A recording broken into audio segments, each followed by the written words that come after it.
dari kelompok 8 akan mempresentasikan hasil analisis community based correction dengan cara restoratif justice sebagai salah satu pendekatan dengan masyarakat. Selamat menyaksikan. Saya akan membahas tentang community based corrections atau CBC dalam sistem pemasyarakatan Indonesia dengan fokus utama yaitu pada penerapan restoratif justice sebagai salah satu bentuk pendekatan pemasyarakatan modern. Saat ini, sistem peradilan pidana Indonesia menghadapi berbagai tantangan seperti overkapasitas lapas dan rutan, tingginya residivisme, serta perlunya pemulihan hubungan antara pelaku, korban, dan masyarakat. Oleh karena itu, pendekatan pemidanaan tidak lagi hanya berorientasi pada pembalasan, tetapi juga pada pemulihan dan reintegrasi sosial. Dalam konteks tersebut, restoratif justice hadir sebagai solusi yang sejalan dengan tujuan sistem pemasyarakatan dan konsep community based corrections. Community based correction atau CBC merupakan pendekatan pembinaan yang melibatkan masyarakat dalam proses pembinaan pelaku tindak pidana agar mereka dapat kembali menjadi anggota masyarakat yang produktif. Salah satu bentuk implementasi CBC adalah restoratif justice. Restoratif justice merupakan penyelesaian perkara pidana yang melibatkan pelaku, korban, keluarga, dan masyarakat yang mencari solusi yang adil dengan menitik beratkan pada pemulihan keadaan semula. Landasan hukum restoratif justice di Indonesia antara lain: 1. Undang-Undang Nomor 22 Tahun 2022 tentang Pemasyarakatan. Yang kedua, Kitab Undang-Undang Hukum Pidana KUHP Nasional Undang-Undang Nomor 1 Tahun 2023. 3. Peraturan Kejaksaan Nomor 15 Tahun 2020 tentang penghentian penuntutan berdasarkan keadilan restoratif. 4. Merupakan Peraturan Kepolisian Nomor 8 Tahun 2021 tentang penanganan tindak pidana berdasarkan keadilan restoratif. 5. SK Direktur Jenderal Pemasyarakatan terkait pelaksanaan program reintegrasi sosial.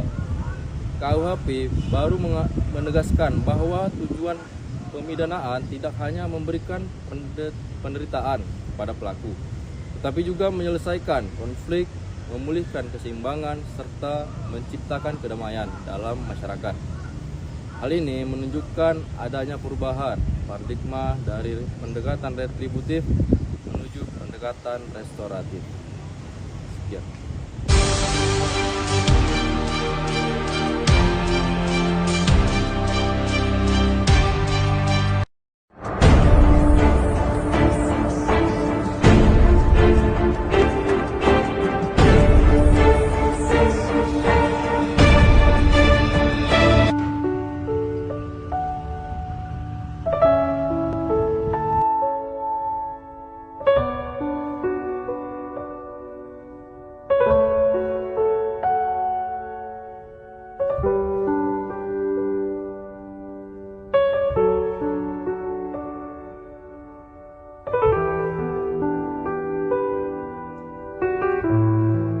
Assalamualaikum warahmatullahi wabarakatuh. Nama saya Salman Effendi Siregar.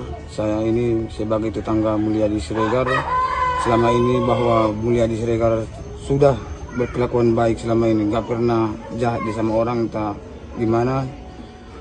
Kira-kira begitulah Mulyadi Siregar ini. Assalamualaikum warahmatullahi wabarakatuh.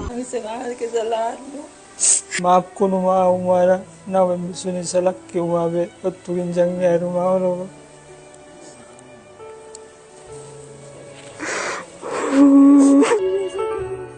Assalamualaikum warahmatullahi wabarakatuh.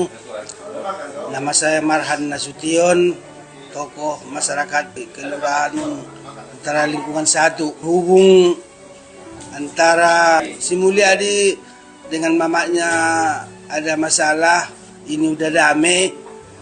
Alhamdulillah, jangan terulang kembali lagi seperti yang lewat. Begitulah, Assalamualaikum warahmatullahi wabarakatuh.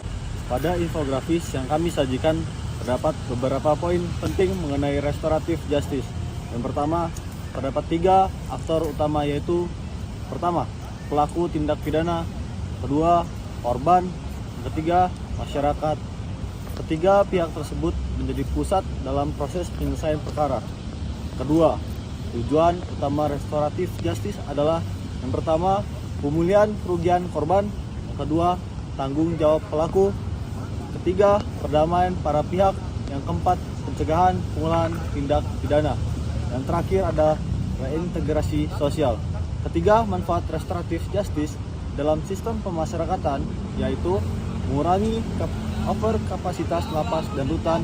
Yang pertama, menghemat anggaran negara. Yang kedua, mengurangi stigma terhadap pelaku. Yang ketiga, mempercepat reintegrasi sosial. Yang keempat, meningkatkan partisipasi masyarakat. Keempat, restoratif justice memiliki hubungan erat dengan community based corrections karena keduanya menempatkan masyarakat sebagai bagian penting dalam proses pembinaan dan penyelesaian konflik. Berdasarkan pembahasan yang telah disampaikan, dapat disimpulkan bahwa restoratif justice merupakan pendekatan yang sejalan dengan konsep community based correction dalam sistem pemasyarakatan di Indonesia. Nah, pendekatan ini tidak hanya berfokus pada penghukuman pelaku, tetapi juga pada pemulihan korban, penyelesaian konflik, dan reintegrasi sosial.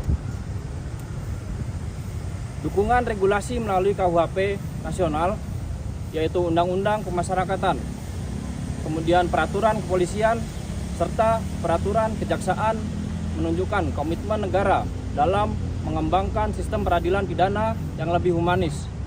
Berdasarkan hasil analisis kelompok kami menilai bahwa penerapan restoratif justice di Indonesia telah menunjukkan perkembangan yang cukup baik. Hal ini terlihat dari meningkatnya jumlah perkara yang diselesaikan melalui pendekatan restoratif oleh kepolisian, kejaksaan, dan lembaga peradilan.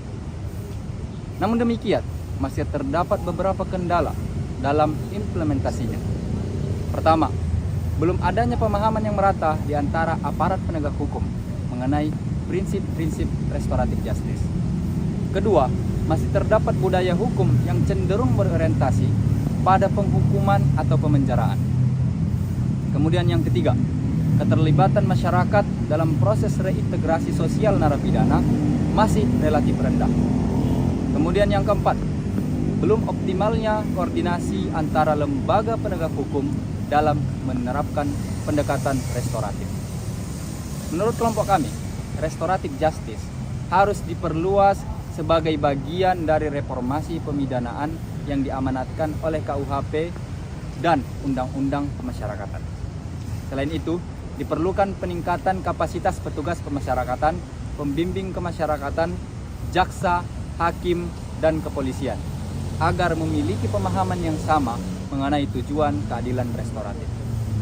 Nah, dengan demikian, restoratif justice tidak hanya menjadi alternatif penyelesaian perkara, tetapi juga menjadi instrumen penting dalam mewujudkan tujuan pemasyarakatan yang humanis dan berorientasi pada pemulihan. Sebagai penutup, kami berpendapat bahwa kelebihan restoratif justice tidak hanya tergantung pada aparat penegak hukum, tapi juga membutuhkan dukungan aktif dari masyarakat sekitar melalui pendekatan yang berorientasi pada pemulihan, tanggung jawab, dan perdamaian. Diharapkan sistem peradilan pidana yang ada di Indonesia mampu menciptakan keadilan yang lebih substantif dan berkelanjutan. Demikian presentasi dari kelompok kami mengenai analisis dan perancangan implementasi community based correction dalam sistem pemasyarakatan Indonesia dengan fokus utama yang kami tujukan yaitu restoratif justice. Terima kasih atas perhatian yang telah diberikan. Selamat menyaksikan. Terima kasih.